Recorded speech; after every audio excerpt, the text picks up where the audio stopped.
Today we're said to celebrate what they call Labor Day, a day proclaimed as holy by the very cult that exploits us, the very government that strangles us with laws designed to keep us in chains. They offer us a holiday, a brief reprieve, but do not be fooled. This day is a sham.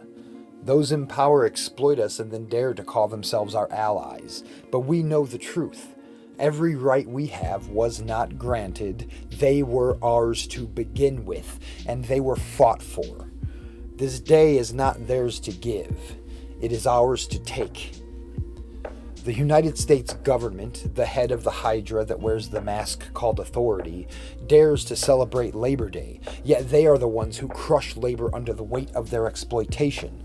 Their inflation, their taxation, and their corporate monopolization, their barrier to entry through patent, license, and regulation. They arrogate unto themselves the power to direct labor at the point of a gun, to impose upon our business and our negotiations. They speak of honoring the worker, but they do so with the same forked tongue that signs our death warrants in wars waged for profit and power. They dare to use the language of sympathy and solidarity, while all around us their policies of greed and violence destroy the very fabric of our lives. What does government know of labor? What do they know of the sweat on our brows, the aching of our backs, and the despair in our hearts when another day begins and nothing has changed, at least not for the better?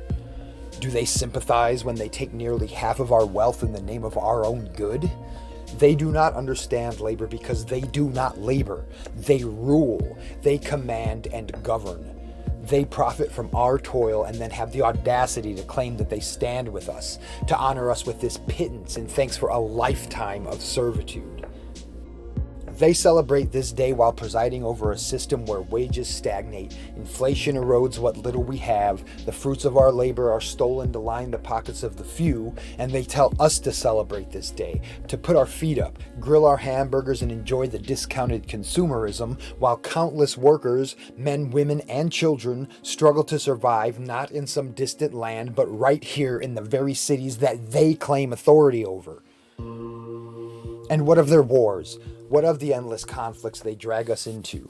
Wars fought not for freedom and justice, but for the insatiable hunger of the political class. Our brothers and sisters and sons and daughters are sent to die on foreign soil, to kill in the name of democracy, but we know the truth. They can't hide from the light of technology. We know these wars are not for us. They're for the wealthy and the powerful and the few who see our lives as mere fodder in their bloody game. We must remember that real power lies not in the halls of government or in the boardrooms of corporations, but in the hands of the people, in our hands. And when we stand together and we organize and we refuse to bow to their demands, we're unstoppable.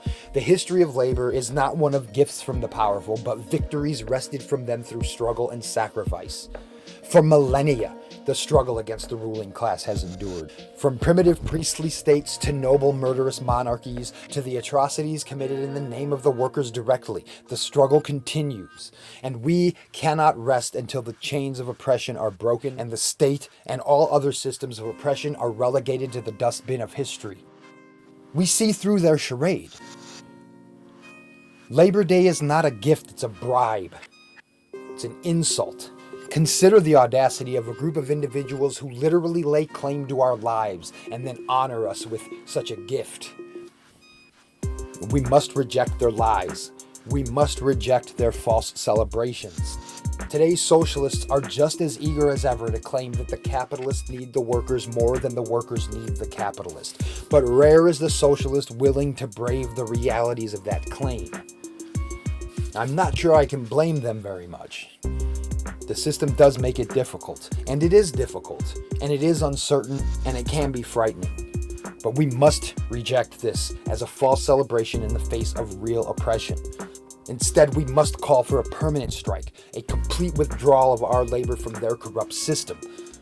We will not build their profits. We will not fund their wars. We cannot be their pawns any longer. Cast these shackles off.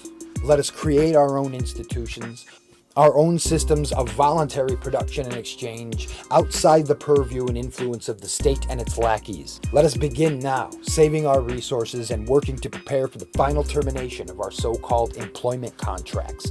And in 1 year's time, Labor Day 2025, let us formally resign from their system of extortion and murder.